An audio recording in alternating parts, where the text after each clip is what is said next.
Fitness টেস্টে সবাইকে ছাড়িয়ে নাহিদ রানা, আরেক গ্রুপে সেরা তানজিম সাকিব, অংশ নেননি অধিনায়ক লিটন, তাওহিদ। ফুটবলে নারীদের সাফল্য অব্যাহত, দক্ষিণ কোরিয়ার কাছে হেরেও প্রথমবার এশিয়ান কাপে অনূর্ধ্ব 20 দল। ดูมาที่ชาร์จที่อีกครั้งหนึ่งเอาล่ะเข้าซ้ายหักตัดเปิดเข้าไปในสกัดพลาดแล้วยิงลูกนี้เฮียพอยเลยโอ้โหบังกลาเทศขึ้นนำแล้วจากนักกีฬาหมายเลข 9 ชิสนา โอ้จังหวะนี้ถือว่าไส้บานโต้ครับ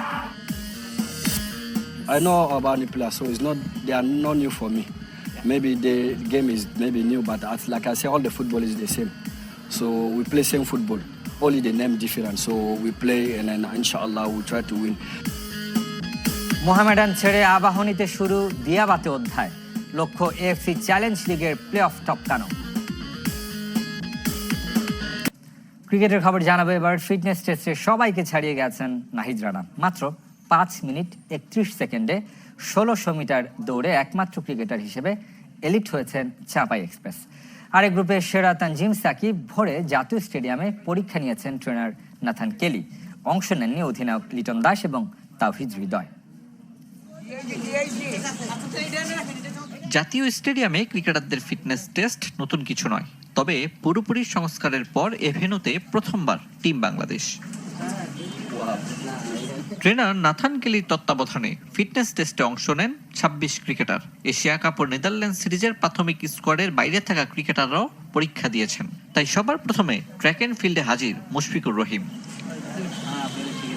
ওয়ার্ম আপ দিয়ে শুরু, এরপর স্পিড টেস্ট দিয়েছেন ক্রিকেটাররা। শান্ত, রিশাদ, জাকের আলীরা যে যার মতো দৌড়েছেন 40 মিটার। সবশেষে এন্ডিওরেন্স এর মাধ্যমে টাইগারদের ফিটনেস যাচাই করেছেন নাথান কেলি। 6 মিনিট 40 সেকেন্ডের মধ্যে দৌড়াতে হবে 1600 মিটার। দুভাগে পরীক্ষায় অংশ নেন ক্রিকেটাররা। পেসার নাহিদ রানা সবাইকে ছাপিয়ে নিয়েছেন 5.5 মিনিট। তাই মজার ছলে তাসকিন বলেছেন নাহিদ রানাকে পাঠাবেন অলিম্পিকে। অন্যদিকে নিজ গ্রুপে আবারও প্রথম তানজিম সাকিব। মেহেদী মিরাজ, মুশফিক, সাইফুদ্দিন, নাজমুল শান্ত সহ বেশিরভাগ ক্রিকেটার টিম ম্যানেজমেন্টের প্রত্যাশা পূরণ করেছেন। যদিও তানবীর হাসান মাহমুদ, মুস্তাফিজ, তাসকিন আহমেদ ও শামীম পাটোয়ারিদের বেগ পেতে হয়েছে। এ নিয়ে গণমাধ্যমের সামনে মুখ খুলতে নারাজ বিসিবি ট্রেনার। টপ এন্ড টি20 খেলতে প্রাথমিক স্কোয়াডে থাকা 5 ক্রিকেটার রয়েছেন অস্ট্রেলিয়ায়। ওদের মতো ফিটনেস পরীক্ষা মিস করেছেন লিটন দাস ও তাওহিদ হৃদয়।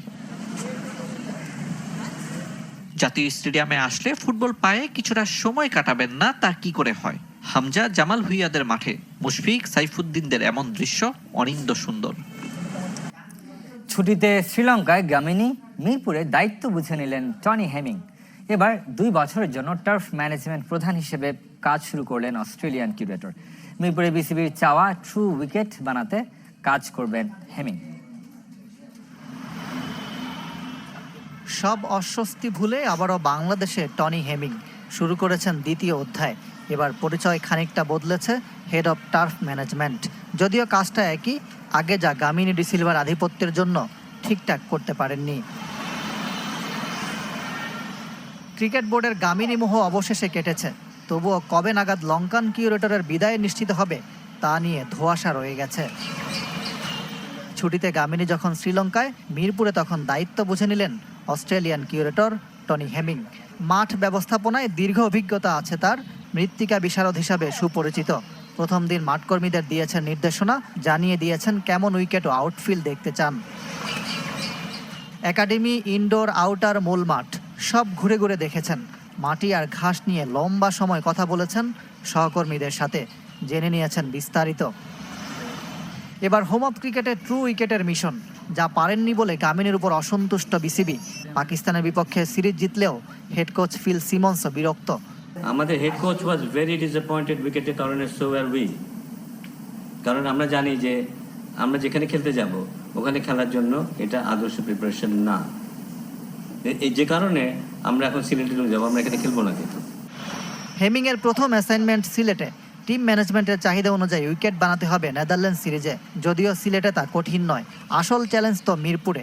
অস্ট্রেলিয়ানের উপর পূর্ণ আস্থা রাখছে ক্রিকেট বোর্ড। শুরুতেই অনূর্ধ্ব 20 নারী এশিয়ান কাপ বাছাইয়ের খবর। ইতিহাস গড়ে প্রথমবার মূল পর্বে বাংলাদেশ। যদিও গ্রুপের শেষ ম্যাচে দক্ষিণ কোরিয়ার কাছে 6-1 গোলে বিধ্বস্ত হয়েছে বাংলার নারীরা। শুরুতে গোল দিয়েও হজম করে 6টি। এরপরও সমীকরণ মিলিয়ে সেরা 3 রানার্স আপের একটি হয়ে মিলেছে থাইল্যান্ডের টিকিট। ชนะไปได้6-1เก็บ3คะแนน শুরুর ঝলক, শেষে ম্লান। দক্ষিণ কোরিয়ার কাছে শেষ পর্যন্ত নাস্তানাবুদ বাংলাদেশের নারীরা। এরপরও প্রথমবার অনূর্ধ্ব 20 এশিয়ান কাপের মূল পর্বে আফ্রিদার দল। গ্রুপ চ্যাম্পিয়ন হতে না পারলেও সেরা 3 রানার্স আপের তালিকায় জায়গা করে নিয়েছে বাটলার শিষ্যরা। আর তাতেই আগামী বছর থাইল্যান্ডের টিকিট পেয়ে গেছে টিম লাল সবুজ। ที่ไทย দক্ষিণ কোরিয়ার কাছে হারের পর ইতিহাস গড়তে নারীরা তাকিয়েছিল ই গ্রুপে চীন লেবানন ম্যাচের দিকে। চাওয়া ছিল ড্র অথবা চীনের জয়। শেষ পর্যন্ত চাইনিজ নারীদের কাছে 8-0 গোলে বিধ্বস্ত লেবানন। อ้าวบ่เข้าใจกันกับมุก এত সমীকরণ, হিসাব নিকাশকে বৃদ্ধাঙ্গুলি দেখাতে পারত বাংলাদেশ। শক্তিশালী দক্ষিণ কোরিয়ার সাথে ড্র করলেই গ্রুপ সেরা হওয়ার সুযোগ ছিল। มีมูสปีดขึ้นมา2คนลาก ভিয়েন্তিনে শুরুর 8 মিনিটে মুহুর্মুহু আক্রমণে সেই ইঙ্গিত দিয়েছিল শান্তি সাগরিকারা। ฟังกัวซานจีเลียน সে ধারাবাহিকতায় জায়ান্ট দক্ষিণ কোরিয়ার জালে বল পাঠিয়ে চমকে দিয়েছিলেন আগের ম্যাচে হ্যাটট্রিক করা তৃষ্ণা রানী। น้ำแล้วจากนักกีฬาหมายเลข9ทิสนาแล้วบาดลาก তবে বাংলাদেশের সেই উচ্ছ্বাসের স্থায়িত্ব ছিল মাত্র 5 মিনিট। লি হিউন সমতায় ফেরান দক্ষিণ কোরিয়াকে। 1-1 সমতায় থেকে বিরতিতে যায় দুদল। สุวรรณาสวยเกมครับมาอีกครั้งหนึง দ্বিতীয়ার্ধে দক্ষিণ কোরিয়ার আগ্রাসনের বিপরীতে ধুঁকতে থাকা এক দল বাংলাদেশ 60 মিনিটেই পিছিয়ে পড়ে 3-1 গোলে। ในครึ่งเวลาที่2 শেষ দিকে যেন দম হারানোর অবস্থা আফিদা স্বপ্না রানীদের। ছন্ন ছাড়া ক্লান্ত বাংলাদেশ শেষ 10 মিনিটে 3 গোল হজম করে। ตอนนี้ทางเบื้องของ এশিয়ান কাপ বাছাইয়ের গণ্ডি পেরুলেও বড় দলের সঙ্গে শক্তির পার্থক্য ভাবতে বাধ্য করবে ইংলিশ কোচ পিটার বাটলারকে। โดยรวม এদিকে এশিয়ান কাপ বাছাইয়ের জন্য ছেলেদের অনূর্ধ্ব 23 দলের সাথে মানিয়ে নিচ্ছেন জায়ান আহমেদ। দিন যত গড়াচ্ছে সতীর্থদের সাথে বোঝাপড়াটা ভালো হচ্ছে জানিয়েছেন যুক্তরাষ্ট্র প্রবাসী এই ডিফেন্ডার।